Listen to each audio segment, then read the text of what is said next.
Així que res, apago ara el micròfon aquest, com us he dit, i anem cap a dins a veure una mica què hi ha.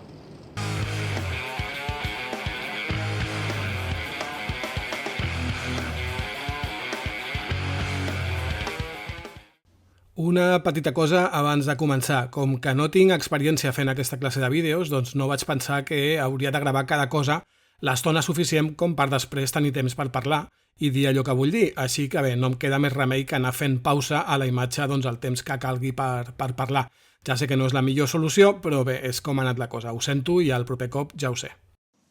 Aquesta part, la veritat és que no la recordava d'anteriors visites, diria que és més o menys nova, encara que al Museu Edo Tokyo, que és un altre museu de la ciutat, sí que recordo he vist alguna cosa semblant. Està molt bé per entendre com es feien els gravats del famós estil ukiyo-e, on cada color del quadre final doncs, es fa amb una planxa de fusta gravada. Es fa una per color. Aquí el que veiem és que a la filera de sota tenim allò que imprimeix cada taula gravada per separat, mentre que a la filera de dalt tenim com va avançant la impressió després de cada nova taula gravada, fins a arribar doncs, al quadre final, que a més aquest és molt famós, és un retrat de l'actor de Kabuki Otani Onigi III, del misteriós mestre d'ukiyo-e Sharaku de finals del segle XVIII. I just al costat hi ha aquesta part una mica més lúdica del mateix tema, perquè aquí, amb una sèrie de tampons, doncs et pots fer tu mateix aquest quadre. Hi ha menys colors, això sí, però el resultat és prou xulo i te'l pots emportar a casa com a record. I aquí tens també les 5 planxes que s'utilitzen, aquestes de goma, però també amb els dibuixos del que fa cada planxa per separat i el procés acumulat, podríem dir. Està molt bé que hi hagi parts del museu que no siguin només de contemplació passiva, crec.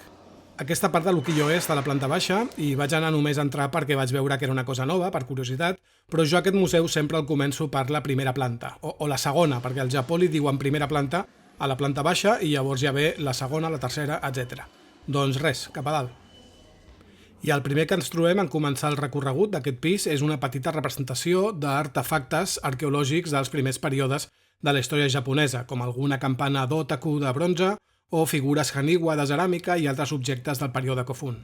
També hi ha els típics miralls de bronze polit, molt característics també d'aquest mateix període, però només hi ha una petita mostra de tot això perquè hi ha altres edificis dedicats específicament a aquest tema.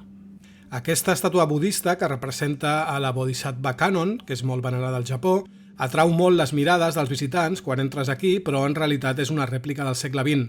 L'original, del segle VII o VIII, període Asuka o Nara, està al temple Yakushiji de Nara. En aquesta zona, que està dedicada als períodes Asuka i Nara, tenim molts objectes relacionats amb el budisme, com és lògic, com per exemple aquest sutra del cor del temple Sumidera a Nara, que és del segle VIII i l'autor és anònim, però se li acostuma a atribuir a Kukai, que va ser el monjo fundador de l'escola Shingon. Però bé, a saber. I res, tenim un munt d'art budista que jo tampoc us puc comentar gaire, ho sento, perquè jo sóc historiador, no historiador de l'art. Jo us podria parlar de les motivacions polítiques per l'adopció del budisme, per exemple, però no tant d'aquestes obres com a tal, com a obres d'art. D'aquesta part m'agrada especialment aquest rotllo que veiem ara, que és una espècie de catàleg de les diferents divinitats del budisme, els diferents budes i bodhisattvas. És del segle XIII, del període Kamakura, i m'agrada principalment per l'ús que fa del negre i del vermell. I a més ja veieu que és llarguíssim. També em crida l'atenció l'art en suports una mica fora de l'habitual, com és el cas dels banus. Aquí tenim una sèrie de 12 banus, és un conjunt, que expliquen la història d'uns samurais que van anar a matar un rei dels dimonis. Són ja dels segles XVI-XVII. Ara veurem un altre suport que per nosaltres és poc habitual, però que al Japó ho és i molt. I deixeu-me fer una pausa un moment, per cert, perquè aquest objecte en català es diu pantalla o paravent, no es diu biombo, biombo és una castellanada, però és que pantalla i paravent a mi em semblen unes paraules que en realitat no et diuen de què estem parlant. Si la majoria de gent diu o diem biombo, és perquè realment fa falta aquesta paraula. A més, per una paraula que té el castellà que deriva d'una japonesa, biobu, doncs és una pena no utilitzar-la. Amb la de préstec sense motiu que tenim del castellà, aquest té tot el sentit del món, crec, així que no em penedeixo mai de dir biombo. Doncs això, que al Japó és molt habitual utilitzar com a suport pictòric els biombos i aquesta parella n'és un gran exemple. Es diu Paisatge amb falcons, és del mestre Sesson Shukei del segle XVI, està pintat amb tinta sobre paper i està catalogat pel govern com a obra d'art important. Peces de ceràmica que, si no recordo malament, estaven relacionades amb la cerimònia del te, però la veritat és que no m'hi vaig parar gaire aquí, ho sento, perquè estava ja pensant en la part que venia just després.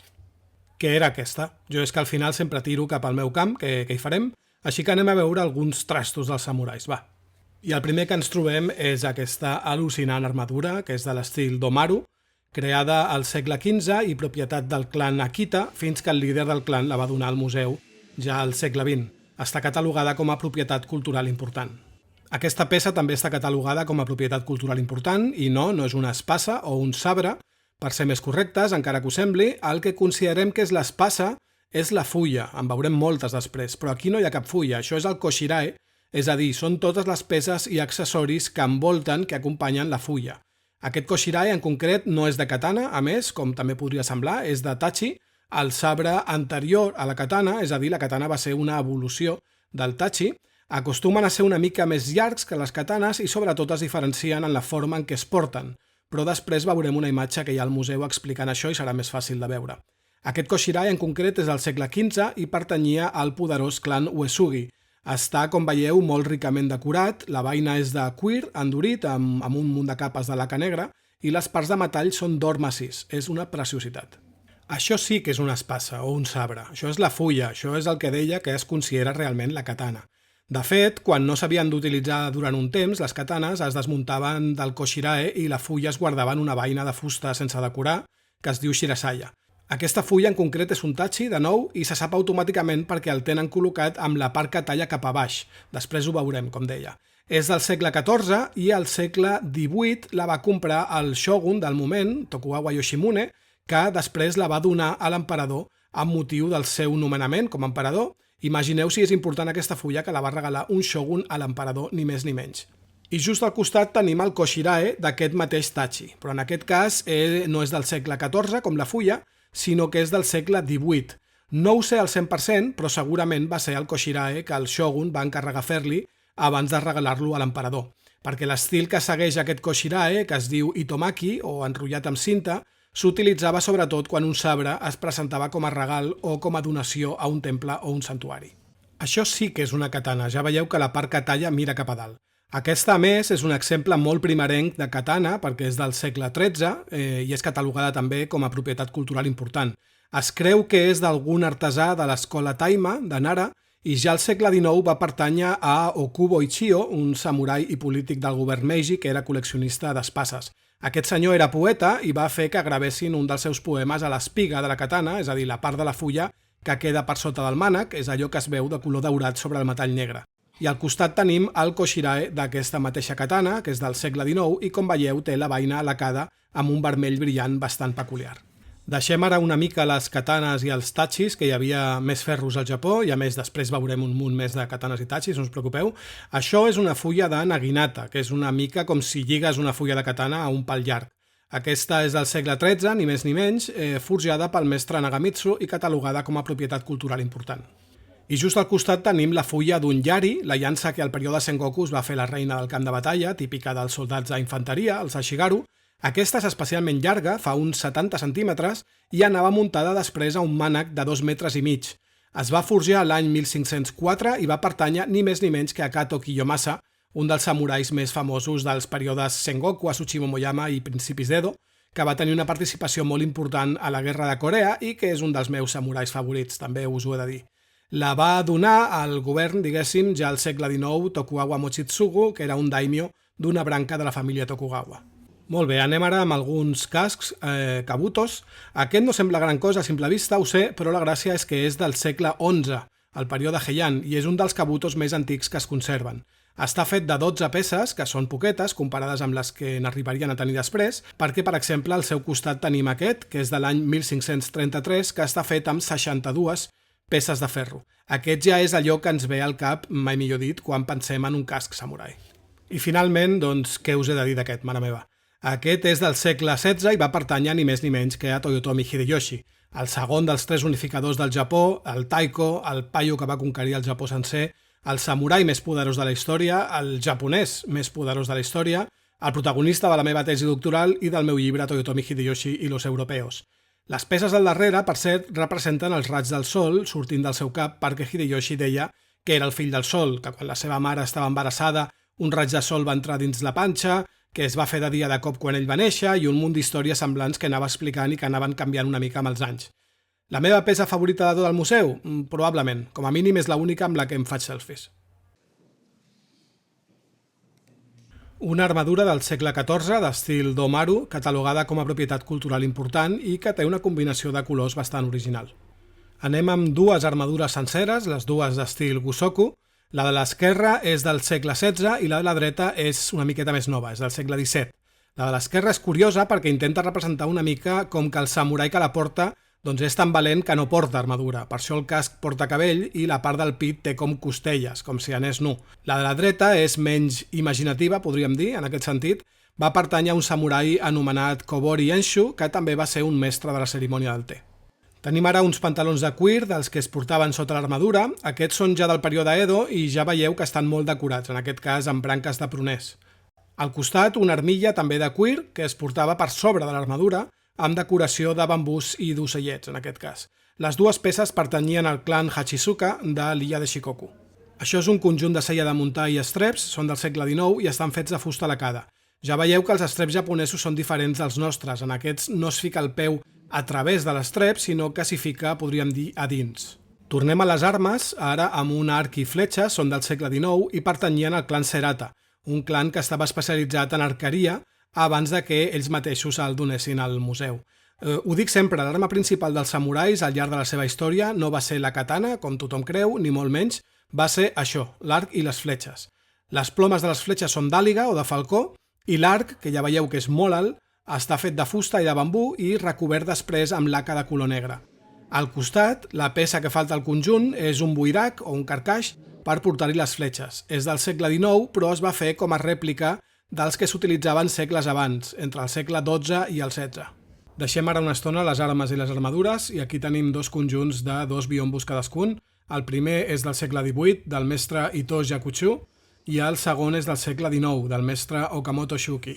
Tenim ara aquestes tres peces dels segles XIX, XVIII i XIX, respectivament, són tres yogis. Un yogi vindria a ser com un adredor o un nòrdic, però en forma de kimono, és a dir, en comptes de tapar-te amb ell, doncs el dus posat. Una batamanta japonesa? Bueno, jo no he dit això, ho heu pensat vosaltres.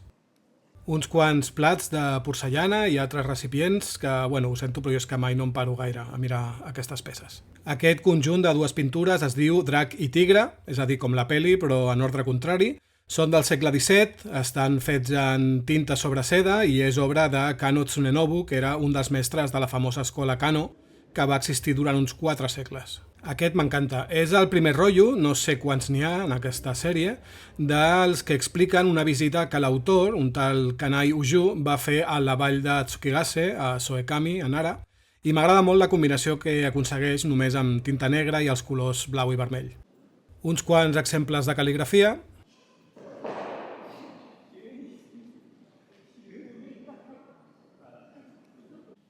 I uns quants exemples de roba femenina, principalment.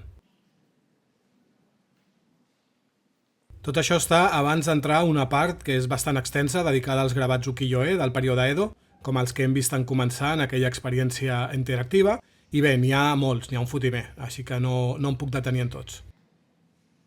Però sí en algun que m'agrada especialment com aquest. És del segle XIX, és del mestre d'ukiyo-e més famós del món, Hokusai, i es diu una cosa així com creuant el gel al llac Suwa, província de Shinshu, i està catalogat com a obra d'art important. Al fons s'hi veu l'omnipresent Fuji. Aquí tenim alguns exemples més d'ukiyo-e. Alguns objectes variats de la vida diària, com tots aquests inros, un inro és una caixeta que s'utilitzava per portar monedes, tabac i qualsevol objecte així petit, penjaven del cinturó amb una cordeta i amb un contrapès anomenat netsuke. Tant els inro com els netsuke es van acabar convertint en petites obres d'art. I passem d'unes peces petites a una de ben gran per acabar el recorregut pel pis de dalt. És un palanquí imperial, els anomenat Horen. Aquest és del segle XIX i va ser utilitzat per l'emperador Komei quan sortia del seu palau a Kyoto i també pel seu fill, l'emperador Meiji, ja a la ciutat de Tòquio. De tornada al pis de baix, a l'inici del recorregut que s'hi fa per aquest pis, doncs hi ha aquesta instal·lació interactiva que no us podeu perdre.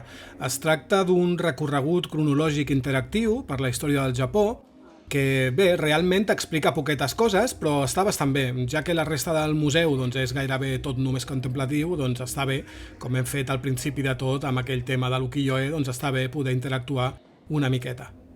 Aquí, al llarg d'aquest petit recorregut, doncs hi ha unes marques al terra on t'has de situar tu dempeus i llavors, un cop que estàs allà, doncs les càmeres que hi ha detecten que hi ets i llavors es posa en marxa l'explicació d'aquell punt concret de la cronologia on t'has posat. I no només allò, no només t'explica alguna cosa, sinó que tu hi pots interactuar. Per exemple, t'ensenya un rotllo de text i tu, movent la mà cap a un costat o cap a l'altre, doncs pots fer que es vagi desenrotllant o que es torni a enrotllar. O surt una espasa i llavors tu també, movent la mà, pots fer zoom en una part de l'espasa que vulguis veure millor. En el meu cas, la pena és que com que jo anava sol, doncs algunes parts no les podia fer perquè calien les dues mans i clar, jo tenia una ocupada amb la càmera. És una cosa realment al·lucinant? No, però està bastant bé i bé, t'hi passes un parell o tres de minutets i és bastant entretingut. I si us pensàveu que ja havíem acabat amb les espases i les armadures, doncs d'això res. Ja he dit al primer vídeo del museu que els dos pisos estan ordenats de maneres diferents, però hi ha més o menys les mateixes classes d'objectes. Ara en veurem moltes d'espases, tranquils. I com és que hi ha cua, encara que sigui curteta, per veure aquesta espasa? Doncs perquè no és una espasa qualsevol, és una fulla catalogada com a tresor nacional, no com a propietat cultural important, que ja n'hem vist algunes, no, això és un tresor nacional. I no només és un tresor nacional, és un dels 5 tachis que formen el que es coneix com Tenka Goken, que és un grup format per les 5 millors espases del Japó. Aquest és el Mikazuki, que significa lluna creixent o lluna del tercer dia, és un tachi d'uns 1000 anys d'antiguitat forjat pel mestre Munechika. Al llarg de tot aquest temps ha tingut molts propietaris, lògicament, molts d'ells personalitats molt importants. Com per exemple Ashikaga Yoshiteru, el tretzè del shogun Ashikaga, que la considerava la seva favorita i va lluitar amb ella fins al final, a la batalla on va morir. També va pertànyer a la dona de Toyotomi Hideyoshi, que la va cedir després a Tokugawa Hidetada, el fill de Tokugawa Ieyasu, i des de llavors va ser propietat del shogun Tokugawa. I al costat tenim la vaina d'aquest tachi, que és del segle XVII en aquest cas, i en desconec el motiu, però no tenim tot el Koshirae. Porta els emblemes tant del clan Toyotomi com dels Tokugawa. Uns quants objectes diversos. I una altra armadura samurai, encara que aquesta és una reproducció. És de l'estil Yoroi, però és del segle XX. És una rèplica d'una del segle XII que va pertànyer al famós clan Takeda. Està dissenyada especialment per arqueria a cavall i és un préstec del Museu Nacional de Kyoto. I ara anem a veure un munt de fulles d'espases, així que si us agraden, doncs enhorabona, i si no, doncs podeu saltar un trosset del vídeo. La primera és aquesta fulla de katana del segle XIV, se li atribueix al mestre Masamune, un dels més famosos de la història japonesa. Té a més fama de tallar moltíssim, de fet es diu Kotegiri Masamune, la segona paraula és el nom del suposat forjador, però la primera Kotegiri vol dir talladora de guantallets, perquè se suposa que va tallar el guantallet de ferro d'un enemic com si res. I al costat hi ha una fulla de tanto, també del segle XIV, obra del mestre Yasuyoshi i catalogada com a propietat cultural important. Va pertànyer al daimyo Hitotsuyanagi Naomori a finals del segle XVI o principis del XVII. És una fulla, la veritat, inusualment llarga per ser un tanto, fa uns 30 centímetres de llarg, és gairebé quasi ja un wakizashi. I ara veurem amb una mica de més de detall aquestes 6 fulles, però bueno, vaig haver d'esperar un momentet a que marxés la gent que les estava mirant per poder-les gravar de més a prop. Ara, ja estem sols. La primera d'aquestes dues d'ara és un tachi del segle XII, així que és una mostra molt primerenca d'una espasa samurai, ja diferent de les del continent i que estava pensada per tallar des d'un cavall. La segona és un altre tachi, aquest del segle XIII, forjat pel mestre Tsunetsugu i està catalogat com a propietat cultural important. Anem amb la segona vitrina, on hi havia dues més. La primera d'aquestes dues és un altre tachi del segle XIII, obra de Kunitoshi, i està catalogat com a propietat cultural important. I al costat tenim una peça molt curiosa, perquè ja veieu per l'orientació de la fulla que és una katana, però en principi era més llarga, probablement un tachi. És del segle XIV i va ser forjada originalment pel mestre Kunimitsu. El que va passar després és que el seu propietari la volia més curta per poder utilitzar-la en entorns tancats i va fer que la retallessin, i això va ocasionar que es perdés la signatura del forjador que l'havia creat, que estava a l'espiga original. Però un temps després, un altre mestre va averiguar el nom del forjador original i va escriure el seu nom en color daurat sobre la nova espiga. Molt curiós. La següent vitrina, amb dues fulles més, la primera d'aquestes dues és un tachi de l'any 1324, obra del mestre Kunitomo i catalogat com a propietat cultural important. Aquest, com passava abans amb el tanto que hem vist fa una estona, era inusualment llarg fins i tot per ser un tachi. Estava pensat per lluitar a cavall i és tan llarg que, de fet, té una espècie de solcs a la fulla que es creu que servien per fer-la una miqueta més lleugera. I al costat tenim un wakizashi, el primer que veiem, és del segle XIV, forjat pel mestre Motoshige i catalogat com a propietat cultural important. Porta uns símbols budistes pensats per protegir el seu propietari, com ara unes lletres en sànscrit. Dues fulles més, les dues de Tachi. El primer és de l'any 1416 i és obra del mestre Morimitsu. És una mica curt per ser un Tachi, però encara massa llarg per ser considerat una katana. És per això que es considera que és com un punt intermig quan es va passar a fer fulles pensades per combatre a peu i no a cavall, pel que no feia falta que fossin tan llargues. I el segon és de l'any 1506 i és obra del mestre Masanaga. Aquest Tachi no va ser forjat pel combat, sinó per ser entregat com a ofrena als déus. Segons una inscripció a la fulla, es va oferir al santuari Taishokan de la ciutat de Nara. I després de dos Tachi, anem ara amb dues katanes. La primera és del segle XVI, és obra del mestre Kanemoto i es creu que formava part d'un daisho, és a dir, d'una parella de katana i wakizashi que havia pertangut a Toyotomi Hideyoshi. La segona és de finals del segle XV o principis del XVI i és obra del treball conjunt de dos mestres, Katsumitsu i Munemitsu, de la mateixa escola. I dues katanes més, però ja són les últimes. La primera és del segle XVII, obra del mestre Tadayoshi i catalogada com a obra d'art important. I la segona és de l'any 1631, forjada pel mestre Kunikane, que va treballar molt temps pel famós daimyo Date Masamune. Aquesta és la imatge que deia al principi quan hem vist les primeres fulles d'espasa, perquè és que en aquest panell s'explica molt clarament la diferència entre una katana i un tachi. Com veiem, el tachi, a més de ser una mica més llarg, va penjat del cinturó i porta la part que talla cap a baix, mentre que la katana, a més de ser una mica més curta, doncs va agafada per dintre del cinturó i porta la part que talla cap a dalt. Per això, els koshirae que hem vist de tachis tenien unes peces amb cordes o cintes per penjar el tachi del cinturó, mentre que el koshirae de la katana no el porta. A més, en aquest dibuix ens han posat un samurai a cavall i l'altre a peu perquè això és el que va provocar la necessitat de la katana, quan es va passar a lluitar més a peu encara que els tachi van continuar existint. I en aquest altre dibuix del mateix panell doncs, també s'explica el nom de cadascuna de les parts de la fulla i moltes altres dades molt concretes. Una de les peces més importants del koshirae és, sens dubte, la tsuba, és a dir, el guardamans, la finalitat del qual doncs, és principalment la de separar la fulla de l'empunyadura protegint les mans de qui la porta. A partir del segle XVII especialment podia estar tan ornamentat que esdevenia per si mateix una petita obra d'art, seguint normalment el mateix motiu que la resta de parts del koshirae. En l'actualitat s'han convertit en un valorat objecte de col·leccionisme, mentre que moltes famílies d'origen samurai els continuen conservant, passant-los de generació en generació. Després de més de 2 segles tancat a l'exterior, quan el Japó es va tornar a obrir, una de les tecnologies occidentals que va arribar al país va ser la fotografia. Alguns fotògrafs occidentals van obrir estudis per fer fotografies o per ensenyar l'ofici a deixebles japonesos. El cas més rellevant és el del fotògraf italo-britànic Felice Beato, que va arribar al Japó l'any 1863 i va marxar al 1884, va obrir un estudi de fotografia i va viatjar per bona part del país documentant el Japó de l'època amb la seva càmera. Hi ha una secció dedicada a dues de les minories ètniques del Japó, els Ainu i els habitants de les illes Ryukyu. I tenim, per exemple, aquests dos abrics Ainu del segle XIX. O aquesta jaqueta de seda de l'illa Amami Oshima de les Ryukyu, també del segle XIX. També cap al final hi ha una secció amb art del període Meiji o posterior, on hi ha una mica de tot, però aquí no m'hi acostumo a parar gaire. Encara que sí que em va cridar l'atenció aquest retrat del polític Okubo Toshimichi, una de les figures més importants de la restauració Meiji. És una pintura a l'oli a l'estil occidental, cosa molt típica del seu moment històric. De fet, és de l'any 1881, és a dir, feia 3 anys que havia mort Okubo, en un atemptat com a venjança per la mort un any abans de Saigo Takamori, el famós últim samurai.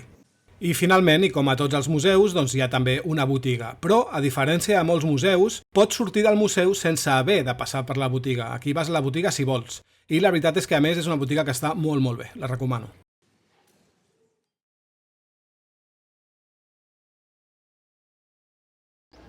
Doncs res, ja estic fora. Han sigut unes 2 hores i quart, més o menys, el que he estat a dintre del museu, i m'hi podria estar més.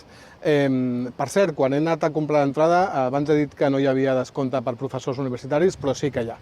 Jo he pagat i ja està, tampoc havia d'estar aquí ensenyant carnets de la universitat. Però bé, que ho sapigueu. I res, espero que us hagi agradat el vídeo, jo m'ho he passat molt bé, encara que el tinc molt vist aquest museu, però mai no mai no cansa, i res, el que diem sempre, si us ha agradat el vídeo, doncs que li deixeu un like, compartiu amb gent que penseu que li pot interessar, que us subscriviu al canal si encara no ho heu fet, etc etc. Totes aquestes coses. I res, ens veiem al proper vídeo, que el faré ja demà, ara aniré a dinar, que tinc molta gana, i a la tarda no faré gaire cosa, quedar amb gent i aquestes coses, i demà gravaré un altre vídeo, que ja veureu on el farem, serà una altra espècie de museu, que jo no hi he estat mai, però fa molt bona pinta. Fins llavors, cuideu-vos molt, que vagi bé!